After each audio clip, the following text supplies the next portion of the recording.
जय भीम नमोबुद्धाय। बघूया आजचं बातमीपत्रक। सळसळत्या उत्साहात सादर केलेल्या संविधानातील प्रास्ताविकेने अनोख्या विश्वविक्रमाची नोंद केली। कोल्हापुरातील ऐतिहासिक दसरा चौकात झालेल्या या कार्यक्रमात भारतीय संविधानाचा विजय असो या घोषणेने सारा परिसर दणाणून गेला।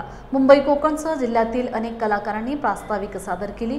डॉ. बाबासाहेब आंबेडकर संशोधन प्रशिक्षण संस्था, अश्वघोष आर्ट अँड कल्चर फाउंडेशनच्या वतीने भारतीय संविधान व लोकतंत्र दिनाच्या अमृत महोत्सवी वर्षा दिनानिमित्त हम भारत के लोक हा कार्यक्रम झाला।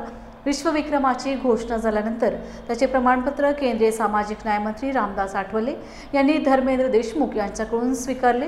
यावेळी पालकमंत्री प्रकाश आंबेडकर, आमदार राजेश क्षीरसागर, जिल्हाधिकारी अमोल इटके, कबीर नाईक नवरे, समाज कल्याण आयुक्त सचिन साळे उपस्थित होते। यावेळी आसाम, इंग्रजी, संस्कृत, आदिवासी अशा 20 भाषांमध्ये गायनाचा कार्यक्रम पार पडला।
पर्टिक्युलरली या ठिकाणी हा जो वर्ल्ड रेकॉर्ड आहे हा खऱ्या अर्थाने मी माझ्या संपूर्ण माझ्या टीमला समर्पित करतो, माझ्या सगळ्या भाषांच्या टीम लीडरला समर्पित करतो आणि जेणेकरून त्यांच्यामुळेच हा कार्यक्रम यशस्वी होऊ शकला। आणि त्याचबरोबर केंद्रीय मंत्रालय, सांस्कृतिक मंत्रालय, त्याचबरोबर बार्टी आणि आपलं कोल्हापूर जिल्हा प्रशासन, सामाजिक न्याय विभाग या सगळ्यांनी यामध्ये सहकार्य केलं। रामदासजी आठवले साहेबांनी यामध्ये आपल्याला खूप सहकार्य केलं, त्याबद्दल त्याचा आभार मानतो। सतीशजी माळगे जे या कार्यक्रमाचे निमंत्रक होते त्यांनी खूप चांगल्या पद्धतीनं आम्हाला या ठिकाणी सहकार्य केलं, आमच्या पाठीशी राहिले, पाठबळ दिलं, त्याबद्दल खूप खूप धन्यवाद। इतकं भारी वाटतंय, जवळपास 2-2.5 वर्षापासूनची मेहनत खऱ्या अर्थानं आज त्या मेहनतीचं चीज झाल्यासारखं वाटतंय। आणि त्याबद्दल आज माझी बाईट या ठिकाणी लॉर्ड बुद्धा चॅनल घेते। लॉर्ड बुद्धा चॅनलशी माझं खूप जुनं ऋणानुबंध आहे। आमचे सचिन मून सर ज्यांनी मला बऱ्याचदा वेगवेगळ्या ठिकाणी मोठे मंच दिलेले आहेत, संधी दिलेली आहे आणि अशा पद्धतीने या वर्ल्ड रेकॉर्डबद्दल मला खऱ्या अर्थानं आज अत्यानंद होतोय। संविधान जो केलेला आहे तो इतका सुंदर आहे आणि सगळ्या समाजाला आणि सगळ्या लोकांना एकत्र आणायची ही आज आपल्या देशाला फार गरज आहे।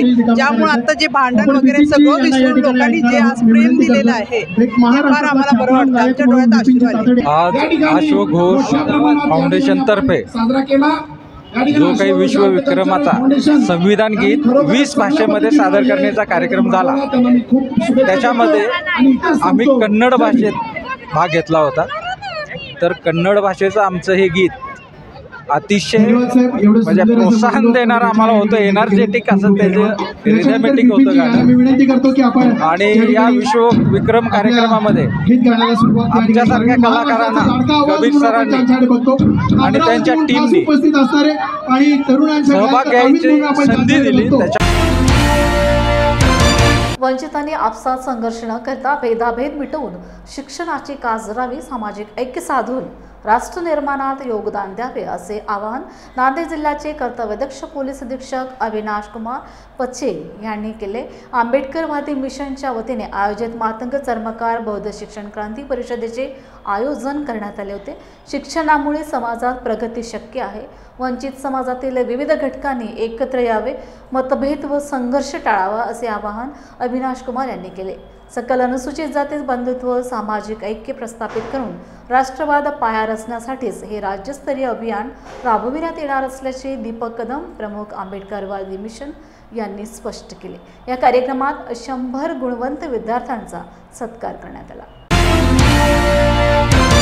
एक प्रोग्राम होता या ठिकाणी जे माननीय कदम साहेबांनी एक प्रोग्राम ठेवला, ज्यामध्ये की जे वंचित समाज आहे सर्व एकत्र येऊन कसा एक सकारात्मक डायरेक्शनमध्ये जाण्यासाठी एक प्लॅटफॉर्म सारखा, एक मूवमेंट सारखा त्यांनी स्टार्ट केलेला आहे आणि ह्यामध्ये मी पण सहभागी आहोत। आणि एक असा मेसेज जात आहे की छोटी छोटी गोष्टीवर आपसात मनमुटाव किंवा भांडण करण्यापेक्षा जर आपण एक लार्जर एम जे आहे की समाजची एक पुरोगामी विचार घेऊन जर आपण एकत्र येऊन काम करू, त्यामध्ये जर अजून जास्त सक्सेस भेटू शकतो, चांगला काम होऊ शकतो। आणि आमची पण ताण पोलीसचे पण टेन्शन असतो ते पण कमी होणार, पण लार्जर एम आहे की सर्व समाज एक सोबत येऊन आपसात छोटी छोटी गोष्टीवर प्रॉब्लेम क्रिएट करण्यापेक्षा जर आपण एक सोबत येऊन काम करू तर अजून जास्त चांगलं काम होऊ शकतो। आगामी होणाऱ्या जिल्हा परिषद, पंचायत समिती इत्यादी सर्व निवडणुका EVM-द्वारे न घेता बॅलेटने घ्याव्या, या मागणीसाठी रिपब्लिकन लोकशाही आघाडी घटक पक्षातर्फे शुक्रवारी व्हेरायटी चौकात निदर्शने करण्यात आली। यावेळी महाराष्ट्र जनसुरक्षा विधेयक रद्द करण्याची मागणी करण्यात आली। आंदोलनात अखिल भारतीय रिपब्लिकन पार्टीचे घनश्याम हुसे, समाजवादी पार्टीचे रमेश शर्मा आदी पक्ष व संघटनांच्या कार्यकर्त्यांनी भाग घेतला।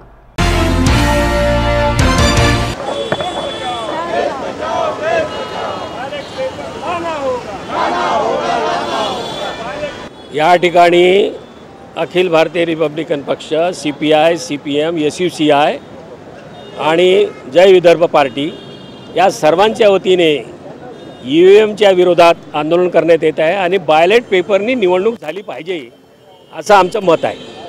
अलीकडे देशामध्ये अनेक ठिकाणी बायलेट पेपर, जसं कर्नाटकमध्ये बायलेट पेपरनी निवडणूक घेण्याची घोषणा करण्यात आलेली आहे, तर महाराष्ट्रात का होऊ शकत नाही, देशात का होऊ शकत नाही? कारण EVMमुळे जो धोका झालेला आहे, जे मतं वाढवण्यात आलेली आहे, त्याच्यामध्ये असलेले काही मतं चुकीचे करण्यात आलेले आहे आणि मतं वाढवले गेलेले आहेत, हे सारं पाहिलं असता बायलेट पेपरनी जर निवडणूक झाली तर लोकांना न्याय मिळू शकते, ही आमची मागणी आहे।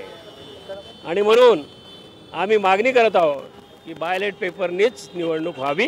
या मागणीसाठी या धरणं आंदोलन रिपब्लिकन आघाडी लोकशाही मोर्चाच्या वतीने या ठिकाणी करण्यात आलेलं आहे। आमचं तेच म्हणणं आहे की आता उपराष्ट्रपतीची निवडणूक होते, त्यावेळेस तुम्ही बायलेट पेपरनी व्होटिंग करता, प्राईम मिनिस्टरपासून सर्वच लोक लोकसभेमध्ये, आणि जेव्हा जनतेचा प्रश्न येतो, या देशातील असलेली 150 करोड जनता, आज त्यांच्याकडून तुम्ही EVMमध्ये गप्पले करता आणि बायलेट पेपर व्होटिंग करत नाही। आमचं असं म्हणणं आहे की जनतेला न्याय देण्यासाठी सरकार आहे, जनतेच्या विरोधात असेल ते शक्य बरोबर नाही, आणि म्हणून बायलेट पेपरनीच निवडणूक झाली पाहिजे अशी मागणी या निमित्तानं काय, आता येणारी महानगरपालिकेची निवडणूक आहे, जिल्हा परिषद निवडणूक आहे, स्थानिक स्वराज्य संस्थेच्या निवडणूक आहे, विशेषतः या निवडणुकीपासून बायलेट पेपरनी निवडणूक इथे झाली पाहिजे अशी मागणी आपण या ठिकाणी करत आहोत। कुठल्याही हालतीत व्हावी अशी मागणी घेऊन आम्ही या आंदोलनात उतरले आहोत। पुन्हा आंदोलन तीव्र करण्याचा प्रयत्न आमचा आहे की जेणेकरून सरकारला जाग आली पाहिजे, जनतेला न्याय मिळाला पाहिजे।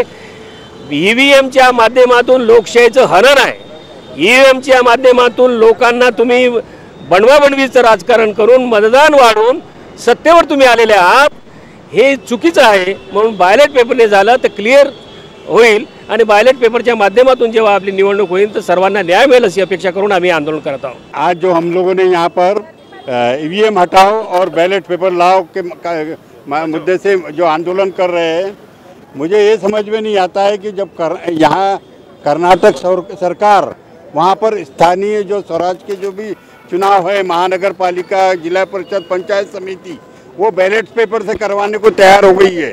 तो महाराष्ट्र गवर्नमेंट को क्यों ऐसी अड़चन आ रही है?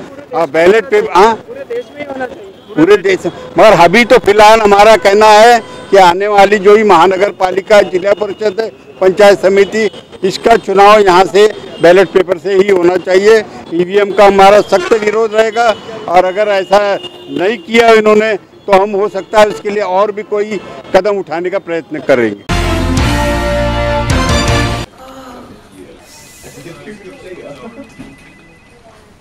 बॉस ने मीटिंग बुलाई। क्या यार, आदमी की तकलीफ को तो समझो। बाहर बाहर उठो बैठो। जनाब, तकलीफ उठने बैठने की नहीं, तकलीफ बवासीर की है। बवासीर, फिशर, भगंदर, पाइलोनियल साइंस का आयुर्वेद तथा आधुनिक लेजर से उपचार। अभ्युदय पाइल्स लेजर हॉस्पिटल, लोहार समाज भवन के पीछे, महापुष्प सोसाइटी, शताब्दी नगर चौक से मनीष नगर रोड, नागपुर। कॉल और विजिट करें www.pilesfistulacure.com। तथागत गौतम बुद्धांनी समता, न्याय, बंधुता हा मानवतेचा संदेश दिला आहे। जीवनात कुणाला कमी न समजता आणि कुणाचा द्वेष न करता सर्वांशी मंगल मैत्री करून आपले जीवन सुखी करा, असे आवाहन वदंत प्राध्यापक डॉक्टर यश काश्यपायन यांनी केले। कोल्हापूर जिल्हा इचलकरंजी इंदिरा हाऊसिंग सोसायटी येथील प्राध्यापक डॉक्टर बालाजी कांबळे यांच्या घरी वर्षावासनिमित्त भंते यश काश्यपायन यांचा धम्म प्रवचनाचा कार्यक्रम आयोजित केला होता।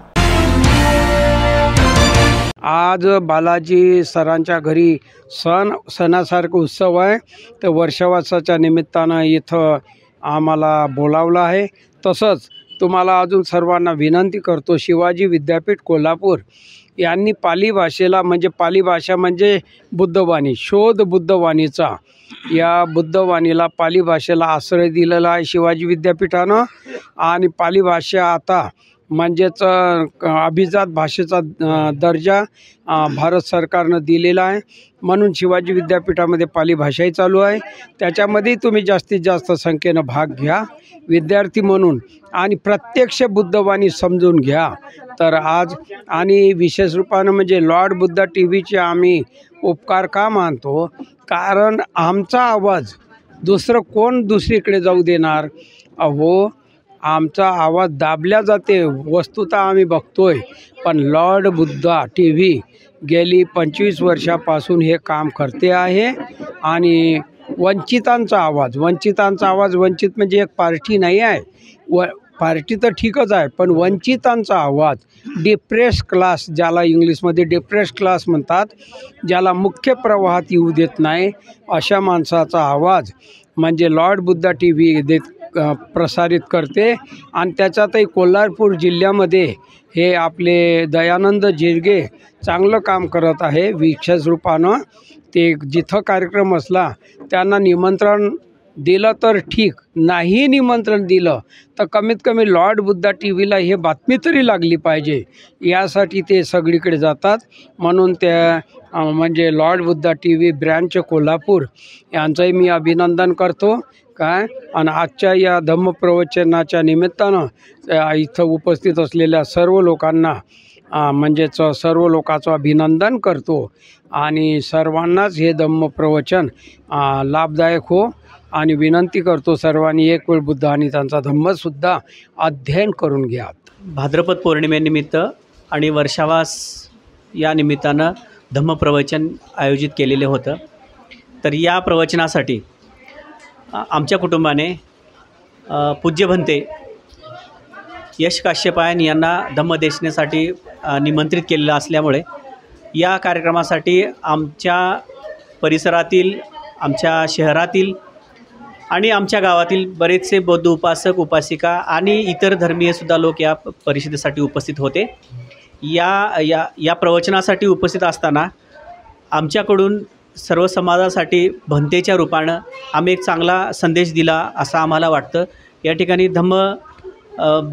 धम्मप्रवचन हे त्या ठिकाणी आयोजित केलेलं होतं आणि वर्षावासाचं महत्त्व हे आम्ही संपूर्ण इतर समाजातील यांना, आमच्या बौद्ध अनुयायांना पण सांगितले की वर्षावासाचं महत्त्व काय असतं आणि बुद्ध काळामध्ये आणि आधुनिक काळामध्ये या दोन्हीचंही महत्त्व आणि त्याचा स्पर्श पूज्य भंते यश काश्यपायन यांनी त्यांच्या प्रवचनामधून अतिशय चांगल्या प्रकारे हे केलेलं आहे, सांगितलेलं आहे.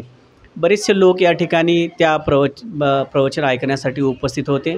भंतेजींना अगदी प्राचीन काळापासून आधुनिक काळापर्यंतचे सांगड व्यवस्थितरित्या घालून उत्तम प्रकारे उदाहरण देऊन एक हा वर्षावाचा कार्यक्रम आमचा पूर्ण झालेला आहे. संपन्न होण्यामध्ये तुमच्या लाडबुद्धा टी व्हीचंही या ठिकाणी आम्ही धन्यवाद मानतो की त्यांनीही आम्हाला या ठिकाणी हे संपूर्ण महाराष्ट्रभर पसरवण्यामध्ये मदत केलेली आहे. वर्षावास कार्यक्रम हा केवळ बौद्ध अनुयायीनेच घ्यावा असा नाही आहे, तर हे इतरही लोकांनी त्याच्यामध्ये स्वतःचा सहभाग घ्यावा, कारण त्यामध्ये अशी मानवासाठी जे कल्याणकारी गोष्टी आहेत तेच या ठिकाणी त्यांनी सांगितलेलं आहे. तर मी या ठिकाणी आमच्या या वर्षावास कार्यक्रमासाठी लॉर्ड बुद्धाचे प्रतिनिधीही आले, इतर लोकही आले होते. मी या टी व्ही चॅनलच्या माध्यमातून असं आवाहन करतो की वर्षावासचा कार्यक्रम संपूर्ण समाजाने प्रत्येक या 3 महिन्याच्या कालावधीमध्ये टप्प्याटप्प्याने घेत राहिला तर कदाचित आपण भारत बौद्धमय करण्याकडे आपण हा एक मार्ग आहे की या मार्गाच्या मार्फत आपण खऱ्या बौद्ध धम्माची, बुद्ध तत्त्वज्ञानाची ओळख आपण इतरांना सांगू शकतो. माझ्यासोबत आमच्या बौद्ध संघर्ष समितीचे कोषाध्यक्ष प्राध्यापक डॉक्टर डी वाघमारे सर, त्यांचंही कुटुंब या ठिकाणी उपस्थित होतं. भारतीय बौद्ध महासभेचे जिल्हाध्यक्ष आयुष्मान एस बी दीक्षित सर हेही या ठिकाणी उपस्थित होते. असे समाजातील आणि इतर समाजातील आमच्या महाविद्यालयातील बरेच प्राध्यापक वर्गही या ठिकाणी उपस्थित होता. त्यांनी हे कार्यक्रम पाहिला. आम्ही त्यांना या ठिकाणी बुद्धाचं वचन तिथपर्यंत घेऊन जाण्यासाठी 1% तरी आम्ही यशस्वी झालो आहे असं मी या धम्मदेशनेच्या या प्रवचनाच्या या वर्षावासाच्या उपक्रमामध्ये असं मला मनाशी माझ्या वाटतं. या ठिकाणी लॉर्ड बुद्धाचे जिरगेसाहेब आले, त्यांनीही मला या ठिकाणी आपल्यासमोर माझे विचार सांगण्यासाठी एक माध्यम उपलब्ध करून दिलं. त्यांचंही या ठिकाणी मी आभार मानतो. नमो बुद्धाय, जय भीम. अखिल भारतीय कैकाडी महासंघाच्या वतीने रविवारी राजवटी बैठक परभणी शहरातील MIDC व्यंकटेश मंगल कार्यालयात घेण्यात आली. याप्रसंगी संस्थापक व राष्ट्रीय अध्यक्ष संजय मेढे, अमोल माने, गोरख माने, रवी जाधव, BS माने, दिगंबर जाधव, शरद माने, कैलास जाधव, किशनराव जाधव, दिगंबर जाधव, अशोक गायकवाड यांच्यासह जिल्हा आणि राज्यातील कार्यकारिणीचे सदस्य, पदाधिकारी मोठ्या संख्येने उपस्थित होते. यावेळी विविध विषयांवर चर्चा आणि ठराव घेण्यात आले. 15 दिवसापासून राज्य संपूर्ण अस्थिर झालेल्या आरक्षणामुळे आत्ता जरांगे पाटलांच्या आंदोलनाला यश आलं आणि त्यांनी निजाम गॅजेट लागू करण्याची मागणी केली.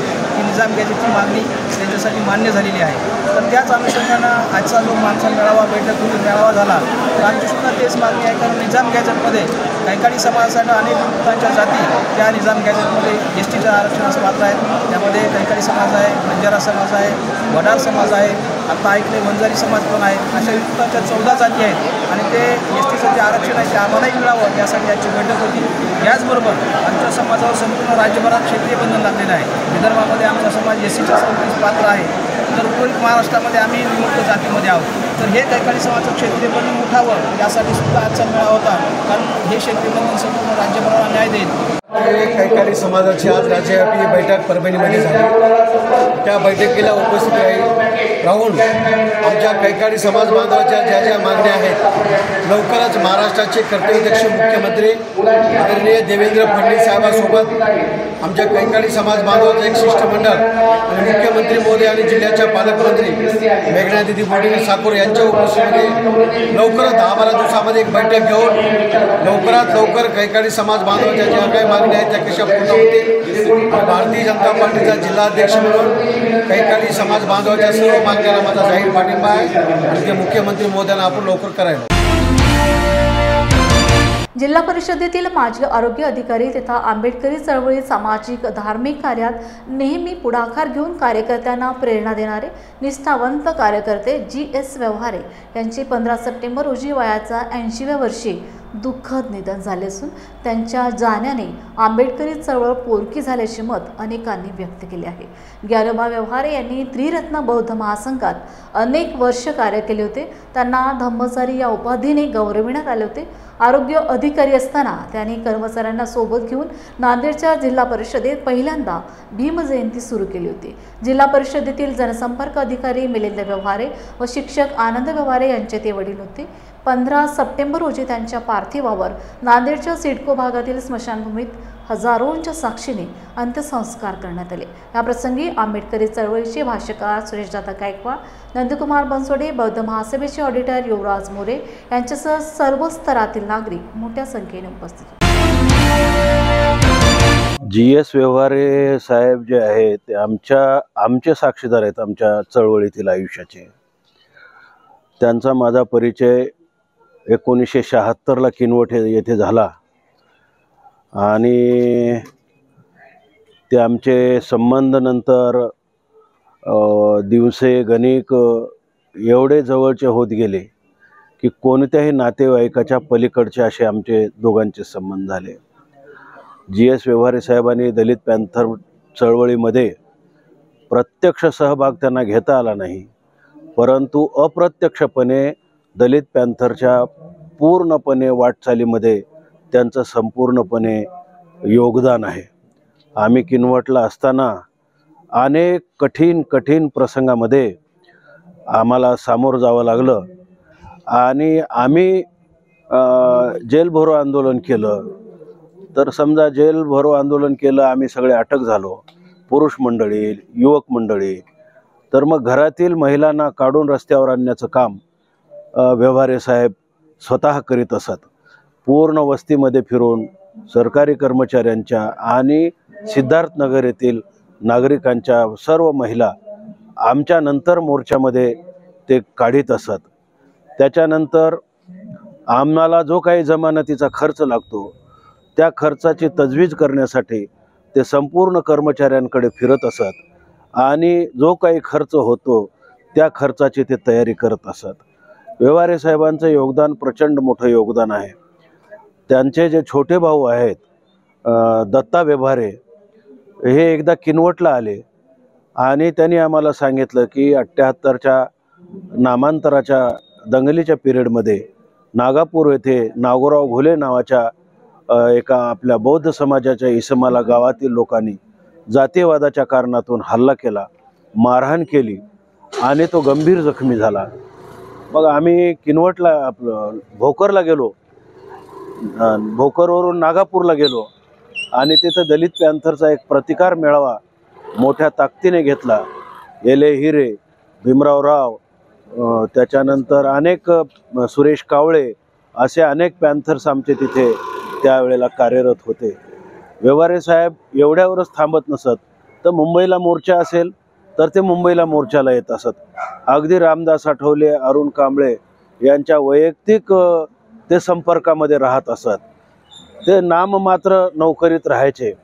सगळ्यात मोठं महत्त्वाचं काम व्यवहारे साहेबांचं म्हणजे आम्ही नंतरच्या काळामध्ये काही ठिकाणी ज्या ज्या गावात अन्याय अत्याचार झाले त्या गावातील प्रमुखाला आम्ही किनवटमध्ये ठोकून काढण्याची एक मोहीम सुरू केली आणि ती ठोकून काढण्याची मोहीम ज्या वेळेला सुरू केली त्यावेळेला ज्या इस्माला मारहाण झाली त्या इस्माचं मेडिकल सर्टिफिकेट हे नील करून आणून द्यायचे ते कोणत्याही परिस्थितीमध्ये.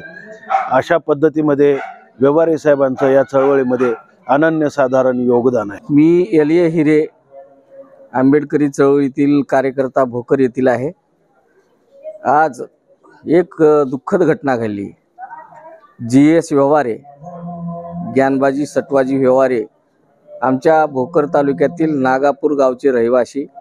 प्रतिकूल परिस्थितीतून त्यांचं शिक्षण झालं. त्यांचं आज पहाटे सकाळी दुःखद निधन झाल्याची बातमी कळाली. सुरुवातीपासूनच GS व्यवहारे हे आंबेडकर चळवळीशी बांधील असे होते. नागापूर गावामध्ये एक वेळेस तेथील दलित तरुण नागोराव घुले यांना नामांतराच्या काळामध्ये काही सवर्ण गावातील गुंडांनी भानामत्या करतो म्हणून तिथं त्यांना खांबाला बांधून बेदम मारलं होतं. त्यावेळेस हे सर्व्हिसला असतानाही व्यवहारे आरोग्य विभागात किनवटला सर्व्हिसला होते. त्यांनी पुढाकार घेतला आणि आमच्यासारख्या दलित पॅंथरच्या कार्यकर्त्यांना सांगून हा अन्याय सहन करण्यासारखा नाही, म्हणून त्या ठिकाणी दलित पॅंथरचा मेळावा घेऊन त्या ठिकाणी नांदेड जिल्ह्यातले अनेक दलित पॅंथरचे कार्यकर्ते, सुरेशदादा गायकवाड असतील, पुन्हा तेव्हाचे विजय सोनवणे आणि नावं मला काही जणांचे आठवत नाहीत, असे अनेक कार्यकर्ते त्या ठिकाणी आम्ही मेळावा घेतलो तिथं दलित पॅंथर अन्याय अत्याचाराच्या विरोधात. आणि त्या ठिकाणी आम्ही सवर्ण गावगुंडांना तंबी दिली, अशी अन्याय आम्ही सहन करणार नाही. त्यानंतर 12 फेब्रुवारी 1981ला दलित पॅंथरची एक सभा नामांतराविषयी समता हवी की विषमता हवी, त्यावेळेचे प्रतापराव धनवे सर हे प्रसिद्ध व्याख्याते होते आणि ते दलित पॅंथर चळवळीला चालना देत होते. त्यांचं तिथं व्याख्यान ठेवलं. त्या ठिकाणी हे कर्मचारी असून आम्ही पोरसोरं या सभेचा अध्यक्ष कोण करावा हा आमच्या पुढे प्रश्न होता. एवढा मोठा विद्वान धनवे सरांचं इथं व्याख्यान आहे. मग धनवे सर म्हणाले करा की व्यवहारेंना. मी म्हणलं ते कर्मचारी आहेत, काही असो म्हणले. मग त्यांना विचारलं तर त्यांनी त्या तेथील अध्यक्षपद त्या सभेचं त्यांनी स्वीकारलं. आणि विशेष करून व्यवहारे साहेबांचं योगदान होतं धम्म कार्यात. नंतर चळवळीच्या कार्यकर्त्यावर त्यांनी आंबेडकरी चळवळीच्या कार्यकर्त्यावर अतोनात प्रेम करीत असेल. मी धम्मचारी वज्रघोष. मी मानी व्यवहारे दाजीचा, आमचा दाजी भाऊजीचा संबंध होता आणि माझ्या भावाप्रमाणे त्यांनी माझ्यावर प्रेम केलेलं आहे. त्रिरत्न बौद्ध महासंघात खरं सहकार्य मला धम्मचारी बनवण्यापर्यंतचं काम व्यवहारे दाजीनेच केलेलं आहे. आणि प्रत्येक कार्यक्रमाला ते मला आवर्जून म्हणजे पूजास्थान करणे असेल किंवा एखादी नोट्स टाकायची असेल तर आवर्जून माझ्यावर विसंबून मला फोन करून बोलवायचे होते. असं एक व्यक्तिमत्व, करुणा असलेलं, प्रेम असलेलं, सगळ्यांना मिळून नेणारं, समज देणारं, घरी असो का कुटुंबात असो किंवा समाजात असो, उत्कृष्टरित्या ते समज घालायचे आणि या समाजामध्ये त्यांचं एक वेगळं व्यक्तिमत्व होतं. आज त्यांची बातमी ऐकून मला दुःख झालं. त्यांच्या दुःखामध्ये आमचा परिवार, मी डोंगरे परिवार किंवा त्रिरत्न बौद्ध महासंघाच्या वतीनं त्यांना भावपूर्ण श्रद्धांजली वाहतो. मी डॉक्टर करुणा जमदाडे, माजी नगरसेवक, नांदेड वाघाळा मनपा. आज सकाळी एक अत्यंत दुःखद बातमी कळाली आणि व्यवहारे दादा जे आमचे दादा होते त्यांचा अत्यंत अल्पावधीत छोट्या कारणाने आजाराने त्यांचं निधन झालेलं आहे. आणि आज त्यांच्या या अंत्यविधीसाठी सर्व समाजातील, सर्व स्तरातील, त्यांच्या आरोग्य विभागाच्या सेवेत त्यांचे सहकारी सर्व या ठिकाणी उपस्थित झालेले आहेत, नातेवाईक. आणि त्यांनी अत्यंत समाजाची सेवा प्रेमाने आणि सद्भावनेने केलेली आहे. त्यांनी आरोग्य विभागामध्ये जवळपास 36 वर्ष सेवा करून सुद्धा त्यांच्या त्या संयमी गुणामुळे आणि त्यांच्या त्या मितभाषी स्वभावामुळे त्यांना परत एकदा पुन्हा जिल्हा परिषदेने सेवा करण्याची संधी दिली होती. असं हे व्यक्तिमत्व जे समाजासाठी खूप झटत आलेलं आहे. पॅंथर काळापासून त्यांनी खूप समाजासाठी स्वतःचं योगदान दिलेलं आहे. अनेक कार्यकर्ते, अनेक नेते सुद्धा म्हणता येईल त्यांच्या या छायामध्ये घडलेले, त्यांच्या प्रेमाने, त्यांच्या या सामाजिक सद्भावनेतून त्यांनी माणसं घडवलेली आहेत. त्यांची मुलंसुद्धा चांगली घडलेली आहेत. आज त्यांच्या या दुःखामध्ये सर्वजण आम्ही नातेगोते, मित्रमंडळी, समाजातील सर्व स्तरातील लोक आज सहभागी झालो आहोत. मी अविनाश देशमुख, जिल्हा परिषद आरोग्य कर्मचारी संघटनेमध्ये गेल्या 35 वर्षामधून काम करतो. आज सकाळी एक दुःखद बातमी कळाली की आमचे त्या काळचे मार्गदर्शक, आमचे पालक आणि अधिकारी, कर्मचारी तसेच लहान मोठ्याला घेऊन चालणारे एक मितभाषी व्यक्तिमत्व आज आम्हाला सोडून गेलं. हे आरोग्य विभागातच नव्हे परंतु संबंध नांदेड जिल्ह्यात याच्यामुळे शोककळा पसरली.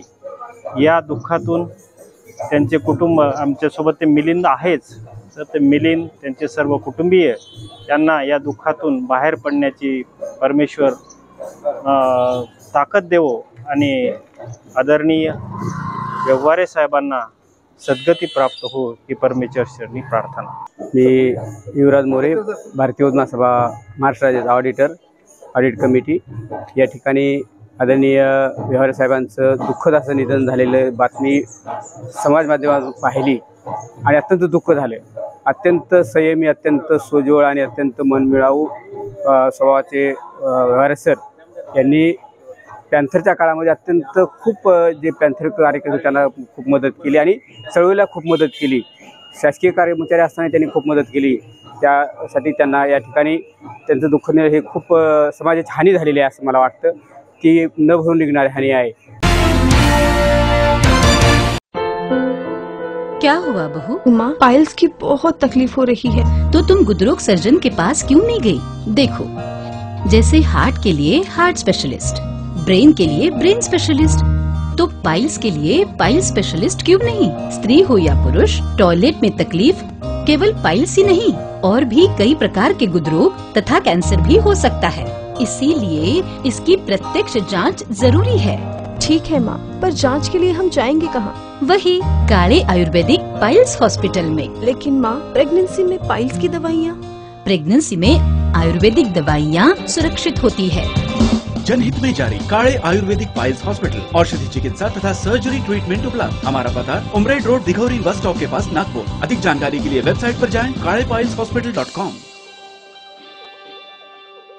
विदर्भ गौरव प्रतिष्ठान व नागपूर श्रमिक पत्रकार संघ यांच्या संयुक्त विद्यमाने दिला जाणारा स्वर्गीय अनिल कुमार स्मृती पत्रकारिता पुरस्कार 2024 यंदा ज्येष्ठ संपादक धनराज गावंडे, मनोज भोयर, ज्येष्ठ पत्रकार राहुल दीक्षित आणि ज्येष्ठ छायाचित्रकार रणजित देशमुख यांना प्रदान करून सर्वांचा सपत्नीक गौरव करण्यात आला। शनिवारी प्रेस क्लब येथे झालेल्या या कार्यक्रमात राज्याचे मुख्य माहिती आयुक्त राहुल पांडे यांच्या हस्ते पुरस्कार प्रदान करण्यात आला। 21,000 रुपये रोख, शाल, श्रीफळ व सन्मान चिन्ह असे या पुरस्काराचे स्वरूप आहे। कार्यक्रमाच्या अध्यक्षस्थानी प्रेस क्लबचे अध्यक्ष प्रदीप मैत्र होते। व्यासपीठावर डॉक्टर गिरीश गांधी, बाळ कुलकर्णी, शुभदा फडणवीस, रुपाली मोरे, निलेश खांडेकर आदी मान्यवर उपस्थित होते। फोटोग्राफर सहभागी जो थे जिसमें शेखर दादा है और बाकी सनी शेंडे है, संदीप गुजर एक जो पत्रकारिता में नहीं है वो भी यहाँ है, कि ऐसे बहुत सारे हमारे मास कॉम के स्टूडेंट्स मेरे जो कलीग्स थे वो भी यहाँ पे हैं। तो उनका भी मैं धन्यवाद करना चाहूँगा कि आज वो मेरे साथ में 30 साल से खड़े हैं और कभी कोई ऐसा वाकया हुआ जिसमें कहीं ऐसा डाउन जो फील करते थे तो ये लोग मेरी स्ट्रेंथ रहते थे हमेशा। तो शायद समाज में ये जो लोग जो छोटा छोटा काम करते पत्रकारिता में नहीं है, फिर भी वो पत्रकारों को जो लोग स्ट्रेंथ देते हैं तो मेरे ख्याल से वही एक पत्रकारिता की स्ट्रेंथ होती है उसको आगे काम करने के लिए। और शायद ये जो स्ट्रेंथ है ये बढ़ते रहनी चाहिए सो दैट पत्रकारिता पे जो प्रेशर है वो कम होगा और पत्रकारिता आगे में भी जिंदा रहेगी और इसी प्लेटफॉर्म से वो जिंदा रहना चाहिए समाज में कोई बदलाव करने के लिए। चालवायला तो पेपर वापरला असं सुद्धा होऊ शकतं, पण क्रेडिबिलिटी जाण्याचं सगळ्यात मोठं कारण मला जे वाटतं तो आहे उतावळेपणा। ऑपरेशन सिंदूरच्या वेळेस या उतावळेपणाचे आपण सगळ्यांनी बघितलेला आपण साक्षीदार होतो की उतावळेपणा क्रेडिबिलिटी कुठल्या लेवलला खाली घेऊन गेला। आपण कराची पोर्ट सुद्धा उद्ध्वस्त केलं होतं तेव्हा, अशाही बातम्या चालल्या। आपण पाकिस्तानला 2 दिवसात आपल्या सामील करून घेणार इथपर्यंत गोष्ट आली होती, कारण की प्रत्येकाला ही घाई होती की मी एक्सक्लुझिव्ह कधी देतो आणि मी ब्रेकिंग न्यूज कधी देतो। फॉर्च्युनेटली प्रिंट मीडिया त्याच्यातनं बराचसा सावरला, वाट पाहून त्यानंतरच त्यांनी शहानिशा करून बातम्या दिल्या। पत्रकारितेमध्ये आल्यानंतर सगळ्यात मोठा जो एक मंत्र प्रत्येकाला मिळतो तो की always look at the other side of the story. Girishji सध्या ते होत नाहीये। या उतावळेपणामुळे पहिले बातमी 2 द्या आणि मग नंतर जर आम्ही दुसऱ्या माध्यमावर असतो तर आम्ही डिलीट करू शकतो, प्रिंट मीडियाला तर ती मुभा नाही। पण त्यामुळे जो वादंग मासतो, जी बातमी पूर्ण समाजात पसरते त्याला रोखण्यासाठी कोणीही काहीही करू शकत नाही. आणि फेक न्यूज हा जो प्रकार आहे यामुळे काय काय होऊ शकतं आपण नेपाळमध्ये बघितलं आहे. सोशल मीडियावरनं 60 तासामध्ये एका देशाची सत्ता गेली. क्रेडिबिलिटी जर आम्हाला एस्टॅब्लिश करायची असेल तर आम्हाला त्या मूळ मंत्राकडे परत जावं लागेल की always look at the other side of the story. समाधान त्या क्षेत्रामध्ये काम करणाऱ्यांना आणि त्यांच्या घरच्यांना की आपल्या नवऱ्याने फार आयुष्य काही वाया नाही घालून चांगलं केलं, त्याच्यामध्ये समाजाने त्याचं कौतुक केलेलं आहे, हे समाधान मिळणं फार आवश्यक आहे. त्याच्यामुळे मी या चारही मान्यवरांशी सहमत आहे की अजून बरेच लोक आहेत आणि आपल्या समाजात अनेकदा निराशा आली असं वातावरण अनेक क्षेत्रांमध्ये अनेकदा आलेलं आहे. पण त्याच्यातून शेवटी प्रत्येक रात्रीच्या अंधकारानंतर दुसऱ्या दिवशीचा सूर्योदय होतोच. त्याच्यामुळे निसर्गाचा नियम आहे, सामाजिक नियम आहे की लॉ ऑफ निगेशन ज्याला म्हणतो आपण, चांगल्याचं त्याच्यामध्ये थिसिस अँटीथिसिस सिंथेसिस असं कुठेतरी होईलच. त्यामुळे आज कदाचित सामाजिक ऱ्हासाचं प्रतिबिंब जे आपल्याला पत्रकारितेत दिसतंय, राहुलजी सांगितलं की उतावळेपणा, other side of the story, verifying the facts, म्हणजे आम्हाला जे साधारण पत्रकारितेच्या पहिल्या दिवशी शिकवण्यात आलं होतं की 4W1H, हे सगळं म्हणजे हू, हाय, व्हॉट, हाऊ. जो रन जो बैंक से उनको क्या चूना लगाया और उसको परत पर अभी भी नहीं कर रहे इतने रिमाइंडर के बावजूद. तो ऐसे लोग भी है ना, ये लिखने वाले लोग हैं. ये जो अडानी जो पूरा वर्चुअली पूरा मुंबई को कब्जा कर रहा है, अभी नागपुर शहर में भी आ गए. आपको मालूम होगा कि गोंड खैरी के आजू बाजू से उनका शुरू हो गया कई यात्रा.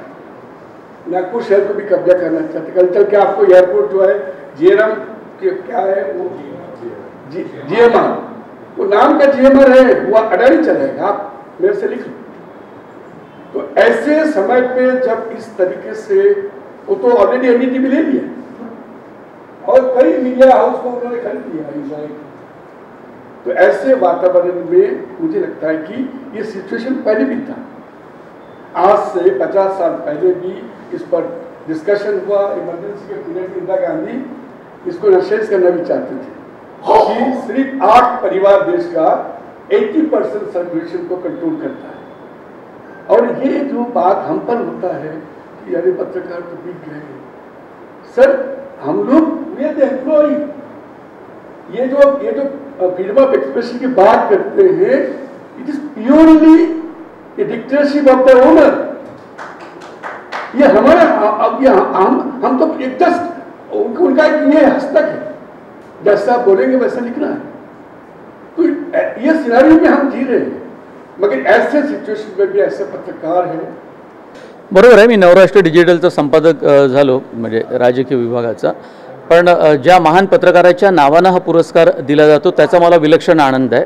आणि माझा जो प्रवास वर्धा ते मुंबई वाया पुणे झाला असला तरी मला विदर्भाची खूप एक ओढ राहिलेली आहे. आणि मी नागपुरात किंवा विदर्भातसुद्धा वेगवेगळ्या जिल्ह्यामध्ये ज्या ज्या वेळेला मला संधी मिळायची काम करण्याची, रिपोर्टिंग करण्याची, मुलाखती घेण्याची, ती एकही संधी मी कधीही सोडलं नाही. इतकं माझं प्रेम आहे. आणि माझ्याच मातीमध्ये हा इतका मोठा पुरस्कार मला मिळाला, त्यामुळे मला माझ्या कुटुंबियांना, मित्रांना खूप आनंद झाला. मला असं वाटतं की आता हा जो काही काळ सगळा होता प्रिंटपासून इलेक्ट्रॉनिक मीडिया, नंतर मी डिजिटलमध्ये नवराष्ट्रमध्ये आता वृत्तपत्र समूहामध्ये मी काम करतो आहे. तर वेगवेगळ्या प्लॅटफॉर्मवर वेगवेगळ्या काळामध्ये मी वेगवेगळी पत्रकारिता ही केलेली आहे. प्रिंट, इलेक्ट्रॉनिक आणि डिजिटल आत्ता करतो आहे. तर हे सगळे बदल मला अनुभवायला मिळाले आणि यातूनही मी खूप शिकत गेलो आणि खूप मित्र जोडता आले, राजकीय, सामाजिक, वेगवेगळ्या क्षेत्रातले, आणि मग आपल्याला समृद्ध होता आलं. या सगळ्याच गोष्टीची दखल विदर्भ गौरव प्रतिष्ठानने घेतली, नागपूर श्रमिक पत्रकार संघानं घेतली. त्याच्याबद्दल मला खूप आनंद आहे. मी त्यांचे सगळ्यांचे आभार मानतो. नेपाळ आणि बांगलादेश बांगलादेशमध्ये सत्ता परिवर्तन झालं त्याबद्दल काय मला असं वाटतं की हा जेनजी जो निर्माण झालेला नवयुवक त्याच्या भावना जाणून घेण्याचा प्रयत्न हा सरकारने करायला पाहिजे. सरसकट सोशल मीडियावरती आणि सोशल ॲपवर बंदी घालून त्यांनी काय केलं, जनआक्रोश वाढवला, जेनजींनी सत्ता पालटली. आता त्यात जे नुकसान झालं ते नेपाळ सरकारचं झालं, जनतेचं झालं. जनतेच्या पैशातूनच सगळ्या संस्था उभ्या झाल्या होत्या, करातून उभ्या झाल्या होत्या. त्या सगळ्या मालमत्तांचं जे हिंसक पद्धतीनं नुकसान झालं त्याचं समर्थन आपल्याला करता येत नाही. पण जो उद्रेक झाला त्याची कारणं आपल्याला सामाजिक, राजकीय, आर्थिक शोधून काढावी लागेल आणि नव्या सरकारनं त्याचा पूर्णपणे विचार करून अशा पद्धतीचा उद्रेक त्या राष्ट्रात होऊ नये आणि अशाच पद्धतीनं वेगळ्या राष्ट्रामध्ये, वेगळ्या देशामध्ये असा प्रकार पुन्हा होऊ नये. त्यामुळे तुम्ही जनमानस ओळखून, जनतेच्या भावना ओळखून राज्यकर्त्यांनी राज्य केलं पाहिजे, हे यातून सिद्ध होतं.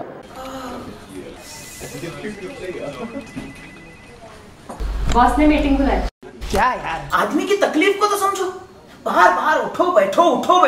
जनाब, तकलीफ उठने बैठने की नहीं, तकलीफ बवासीर की है. बवासीर, फिशर, भगंदर, पाइलोनियल साइंस का आयुर्वेद तथा आधुनिक लेजर से उपचार. अभ्युदय पाइल्स लेजर हॉस्पिटल, लोहार समाज भवन के पीछे, महापुष्प सोसाइटी, शताब्दी नगर चौक से मनीष नगर रोड, नागपुर. कॉल और विजिट करें www.pilesfistulacure.com. पुस्तकच समाज घडवतात, क्रांतीला बळ देतात, म्हणून प्रत्येकाने पुस्तकाचे वाचन करावे, ज्ञान वाढवावे, शिक्षण घ्यावे असे प्रतिपादन लेखक विचारवंत डॉक्टर शरणकुमार लिंबाळे यांनी केले. अध्यक्षस्थानी श्री स्वामी विवेकानंद शिक्षण संस्थेचे कार्याध्यक्ष प्राचार्य अभयकुमार साळुंखे होते. कोल्हापूर शाहू स्मारक भवन येथे दलित साहित्याचा उगम, विस्तार आणि दलित साहित्य प्रकाशनातील प्राचार्य टी गवळी यांचे योगदान यावर डॉक्टर लिंबाळे यांनी पुष्प गुंफले. यावेळी प्राचार्य डॉक्टर एस पाटील यांची प्रमुख उपस्थिती होती. यावेळी प्रशांत गवळी यांनी प्रास्ताविक केले. आज शिक्षण लोकांपर्यंत गेलेलं आहे. ते शिक्षण सम्राट निर्माण झालेले आहेत. त्या काळी कर्मवीर होते, त्या काळी शिक्षण महर्षी होते आणि त्या काळी गोरगरिबांसाठी शिक्षण दिलं पाहिजे, झोपडीपर्यंत शिक्षण केलं पाहिजे, गरिबांची मुलं शिकून सत्तेत आली पाहिजे आणि लोकशाही बळकट केली पाहिजे, अशा विचाराचं शिक्षण होतं. आज नोकरी करण्यापुरतं नोकरी मिळाली पाहिजे, स्किल तुम्हाला दिला पाहिजे, तो सिक्युरिटी गार्ड झाला पाहिजे, उद्योगधंद्यामध्ये जाऊन काम केला पाहिजे, अशा पद्धतीचं शिक्षण आहे. त्यावेळेला माणूस घडवणारं, समाज घडवणारं, राष्ट्र घडवणारं असं शिक्षण होतं. मुळात अतिशय ज्ञानी माणसं शिक्षण क्षेत्रात होती. महात्मा फुले, बाबासाहेब आंबेडकर, पंजाबराव देशमुख, महर्षी कर्वे, कर्मवीर भाऊराव पाटील, शिक्षणमहर्षी बापूराव साळुंखे, अशी असंख्य माणसं होती की स्वप्नांनी आणि ध्येयांनी पाछळलेली होती आणि त्यांना सामान्य माणूस पुढं आणायचा होता. आज शिक्षणाला उद्योग मानलं जातं आहे आणि विद्यार्थ्यांना प्रॉडक्ट, उत्पादन मानलं जातं आहे. शिक्षणाकडे बघण्याचा दृष्टिकोनच बदललेला आहे. पैसे कमवण्यासाठी आज शिक्षण दिलं जात आहे. त्यावेळेला समाजाला ज्ञान देण्यासाठी शिक्षण दिलं जात होतं. दुकानदारी, शिक्षणाची दुकानदारी शिक्षणाचा बाजार झालेला आहे. ते भांडवली व्यवस्था आणि जाती व्यवस्था मानणारे लोक या देशात आता राज्यकर्ते झालेले आहेत. त्यांना या देशाच्या, भारताच्या स्वातंत्र्य लढ्याची विचारधारा, सामाजिक चळवळीची विचारधारा याच्याशी त्यांचा काहीही संबंध नाही आहे. आणि म्हणून जेवढे फोडता येतील, ते इंग्रजांनी जसं फोडानी राज्यकरा केलं त्या पद्धतीनं लोकांच्यामध्ये ध्रुवीकरण करून आपण सुखेने राज्य करत राहू, जे पूर्वी त्यांनी ते तसं राज्य केलेलं आहे आणि अशा पद्धतीनं आत्ता हे राज्य आलेलं आहे. कालकथित तुकाराम आबाजी तथा टी ए गवळी यांच्या द्वितीय स्मृतिदिनाचा कार्यक्रम या ठिकाणी संपन्न झाला. या कार्यक्रमासाठी प्रख्यात लेखक, साहित्यिक डॉक्टर शरणकुमार लिंबाळे यांनी अतिशय चांगल्या पद्धतीनं दलित साहित्य आणि त्या संदर्भात टी ए गवळी यांनी केलेलं कार्य आणि दलित साहित्यामधून आंबेडकरांचं विचार हे दलित प्रकाशकांनी सर्व समाजापर्यंत कसे पोचवले याचे सुंदर विवेचन केले. तसेच कार्यक्रमाचे प्रमुख पाहुणे प्राचार्य डॉक्टर टी एस पाटील यांनीही सर्व दलित साहित्याचा आढावा घेऊन स्वतः एका सवर्ण समाजातला असूनही मी जय भीम शिवाय दुसरं काही बोलत नाही, बुद्धाचे विचार मी आचरणात आणतो, मी कोणत्याही प्रकारचं वैदिक किंवा हिंदू संस्कार माझ्या घरात करत नाही, अशा प्रकारचे विवेचन त्याने आपल्या भाषणातून केले. आणि या ठिकाणी दिलीप गवळी यांच्या हस्ते डॉक्टर शरणकुमार लिंबाळे यांचा बिर्ला फाउंडेशनचा सरस्वती साहित्य पुरस्कार मिळाल्याबद्दल गौतम बुद्धाची प्रतिमा, शाल आणि बुके देऊन सत्कार केला. आणि या सर्व कार्यक्रमासाठी माझ्या कुटुंबियांनी, माझ्या सर्व गवळी परिवारानं मला चांगल्या प्रकारची साथ दिली. आणि हा कार्यक्रम यशस्वी करण्यामध्ये जास्त करून म्हणाल तर माझा मुलगा प्रथमेश, माझी कन्या, हिनं इंग्रजीमध्ये का असणं पण आज पहिल्यांदा स्वतःहून तिनं स्वतःच्या भाषेमध्ये आभाराचं प्रदर्शन केलं आणि स्वतःच सगळ्या गोष्टी तिनं उत्कृष्ट पद्धतीने केल्या. त्याबद्दल आणि कार्यक्रमाला सर्व माझे मुलग्याचे सर्व सहकारी, त्याचे शिक्षकवृंद आले, त्यांनी सर्व प्रकारची मदत केली त्याबद्दल. आणि आलेल्या सर्व श्रोत्यांनी सर्व कार्यक्रम व्यवस्थित ऐकून घेतला, त्याबद्दल सर्वांचे मी या ठिकाणी आभार मानतो. मराठवाड्यातील बंजारा लामानी समाजाला हैदराबाद टेस्ट गॅझेट इयर 1920 नुसार अनुसूचित जमाती प्रवर्ग रक्षणाचा दर्जा देण्यात यावा या प्रमुख मागणीसाठी परभणी शहरातील उपोषण मैदान या ठिकाणी 5 दिवसांपासून अन्नत्याग आंदोलन सुरू आहे. भारत स्वतंत्र होऊन गेले 78 वर्ष झालेत, परंतु बंजारा समाजाला शासनाने न्याय हक्क मिळवून दिला नाही. परंतु संघर्ष योद्धा मनोजदादा जरांगे पाटील यांच्या प्रयत्नाने हैदराबाद गॅझेटियर मराठवाड्यातील मराठा समाजाला लागू करण्यात आलाय. 17 सप्टेंबर हा दिवस काळा दिवस म्हणून साजरा करण्यात येईल असा इशारा देण्यात आला आहे. जय भवानी, जय शिवाजी, जय भवानी, जय शिवाजी. हमारी बंजारा समाजाची आरक्षणासंदर्भातील मागणी ही खूप जुनी आहे, परंतु हैदराबाद गॅजेटमध्ये मराठा समाजाचे काही पुरावे सापडले आणि ते शासनाने जशास तसे लागू करण्याचे आदेश काल परवा मनोज जरांगे पाटील यांच्या संदर्भामध्ये एक गॅजेट काढून शासनाला म्हणजे मराठा समाजाला एक न्याय देण्याचं काम केलं. तर एक आमचा गोर बंजारा समाज हा भारतभर विखुरलेला आहे. खूप दुर्बल तांड्यावाडी वस्तीत राहणारा, दरीखोरीत राहून कुठेतरी उपजीविका करणारा समाज आहे. तर माझं म्हणणं आहे की बाबा, जर हिंदुत्ववादी सरकार असेल आणि हिंदू म्हणून जर गोरक्षक किंवा गौरक्षणाची शासनाला काळजी असेल तर सर्वात मोठा गौरक्षक समाज हा बंजारा आहे. आमचं प्राचीन इतिहास जर वाचून बघितलं तर मला शासनाला विनंती करावीशी वाटते की बाबा, तुम्ही आम्हाला आजच्या शासनाने आम्हाला गोर बंजाराला, भारतातील गोर बंजाराला बऱ्याचशा प्रमाणात देण्याचा प्रयत्न केला आहे. आम्ही त्यांचे ऋणी आहोत. बंजारा समाजाचे कार्यकर्ते दशरथ राठोड अमरण उपोषणासाठी बसले आहेत. आज त्यांचा 5वा दिवस आहे. आमच्या समाजाची मागणी, आमच्या बंजारा समाजाला ST प्रवर्गामध्ये समाविष्ट करण्यासाठी हैदराबाद गॅजेटमध्ये स्पष्ट नोंदी आहेत. 1956 पूर्वी आपला हा जो भाग आंध्रामध्ये होता, इथे आमच्या बंजारा समाजाकडे STचे प्रमाणपत्र आहेत आणि त्या गॅजेटनुसार आमच्या समाजाला ST प्रवर्गामध्ये समाविष्ट करावं शासनाने, याच्यासाठी अमर उपोषणासाठी बसलेले आहेत. आज हा 5वा दिवस आहे. इथून पुढे आम्ही तीव्र आंदोलन होतील तर शासनाने याची दखल घ्यावी. ते गोर बंजारा मागणी सारू दशरथ भाऊ राठोड आज 5वा दिवस योग जातं उपोषण, अमर उपोषण मानलेलोच, तरी शासन काय न्याय देऊन तयार छेच. हमारा आज विनंतीचं प्रत्येक स्टेटेमा अलग अलग बंजारा करता नेमणूकचं, अलग अलग जात्यामध्ये वाटणी करमेलेचं, दर्या खोऱ्यामा रेवाळो समाजचं, असो समाज ऊसतोड कामगार समाजचं, हमार समाजे न्याय कना मिळे. रामराव महाराज उपोषण करण डगरगो हिंगोली जिला में तिरुपन उपोषण नव्हतो, मुंबई में उपोषण नव्हतो, दिल्ली ने उपोषण जंतर मंतर रोडे उपोषण किद्या. हे समाज सारू आवडी हम कळकळती विनंती करता उपोषण करायचा, तरी हमार शासन कधी न्याय करेन तयार चीज विचार करेन तयार छे नहीं. हम काय मागणी, हम अलग मागणे कोणती, हमार जे मागणीचं आंगाड्या पुरावा जेचं वो पुराव्यानुसार हम मागणी करमेले. ये मागणीनुसार हमार जो आदिवासी समाज करता, ST समाज करता जे मागणीचं हमार लारे पुरावाचं, वो पुरावे प्रमाणे हम मागणी मान्य करू करता.